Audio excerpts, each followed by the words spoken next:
نهار اللي لقلك اللي لقلك. ايه تعال يا عرق عيني، تعال لقلك. استراحة محارب.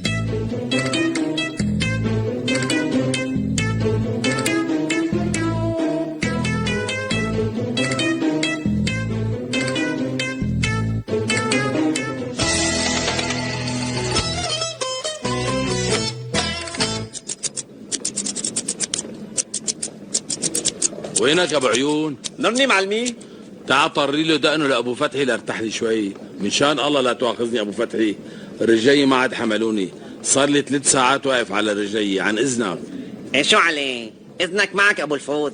مسيك من ايدي الفرشايه وطري له دقنه بس تاخذ نفس. ايه مو على عيني معلمي، على عيني وراسي، ارتاح ارتاح.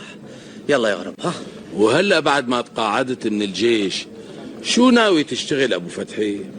هلا بصراحة بدي ارتاح لي شي 3-4 شهور. بدك تقول استراحة محارب. والله تعبنا يا ابو الفوز، تعبنا. صار عمري تقريبا 60، حاجتنا. ايه والله حاجتكم، تعبتوا وما قصرتوا، الله يعطيكم العافية. والله ها لولاكن كانت راحت البلد. انتوا اللي صمتوا بالحرب بوش اكتر من 100 دولة كانت ضدنا. ايه قسما بالله لولاكن كانت راحت البلد وحالتنا بالويل. ايه والله كلياتنا كنا مراهنين على الجيش، وكنا من كل قلوبنا عم ندعي لكم. قليل اللي عملتوه كرمالنا، بشرفي كنتوا مثل ما بيقولوا اسطورة. قديش رح لنا شهداء وجرحى ومفقودين، ومع كل هاد صمتوا، والحمد لله انتصرتوا بكل المعارك، وحررتوا البلد من الارهابيين، وان شاء الله مكملين لحتى نهزم اخر ارهابي. الله ياخذهم، الله ياخذهم هالارهابية اللي دخلوا على سوريا، وبدنا نرجعها مثل ما كانتوا احسن باذن الله. نحن ما عملنا الا الواجب، والبركة بهمة الشباب اللي بعدنا، هن رح يكملوا المشوار. نحن صار لازم نستريح، ما هيك ابو الفوز؟ ايه والله الحق معكم، لازم تستريحوا. السلام عليكم. وعليكم السلام ورحمة الله وبركاته. أهلين بالأستاذ أستاذ زهير. فوت لعندي لجوا. يلا يلا. مين؟ ابو فتحي؟ لك شو هالصدفة الحلوة هي؟ والله زمان. ان شاء الله نعيما يا ابو فتحي، قسما بالله اشتقنا لك. لك الله ينعم عليك يا استاذ، والله ونحن بالاكثر. وهلا صرنا رح نشوفه كل يوم يا استاذ، الحمد لله طلع تقاعد. شو هالحكي؟ ايه الله يسمعنا الاخبار الطيبة. ايه الف الحمد لله على السلامة. هذا خبر بسر والله. لك الله يسلمك يا استاذ، الله يسلمك.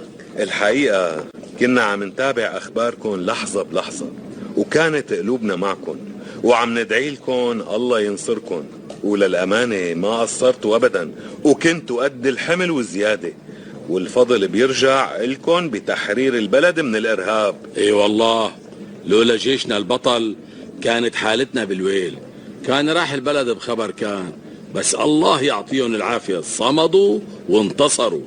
شرف معلمي شرف، صارت دقنه جاهزة لأبو فتحي. يا الله يا رب، روح انت لقم الشاي وجهزه لبين ما اشيله دقنه. ايه مو على عيني يا عرق عيني، تكرم عيونكم كلياتكم. ها رايح. والله يا استاذ حكى لنا حكي عن المعارك الطاحنة اللي خاضوها بمعظم المحافظات، وقديش تعرضوا للخطر، بس الله بعد اسمه سلموا.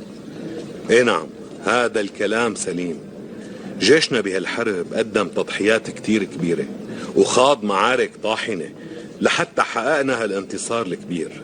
لذلك منقول الله يرحم الشهداء ويشفي الجرحى ويرجع المفقودين لأهاليهم. وطبيعي من حق أبو فتحي وأمثاله أنه يرتاحوا بعد كل اللي قدموه. الله يعطيهم ألف عافية ان شاء الله نعيما. ها وهي احلى بخة عطر لاحلى ابو فتحي. لك الله ينعم عليك يا ابو الفوز، ويرحم والدينا ووالديك. شرف اخي ابو الفوز، شرف. اعوذ بالله، رجعوا.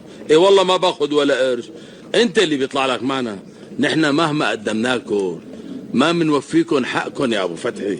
والله ما بصير هيك، كتر خيرك. وهي احلى كاسة شاي لاحلى عمي ابو فتحي، شرف دق لي هالدمعة.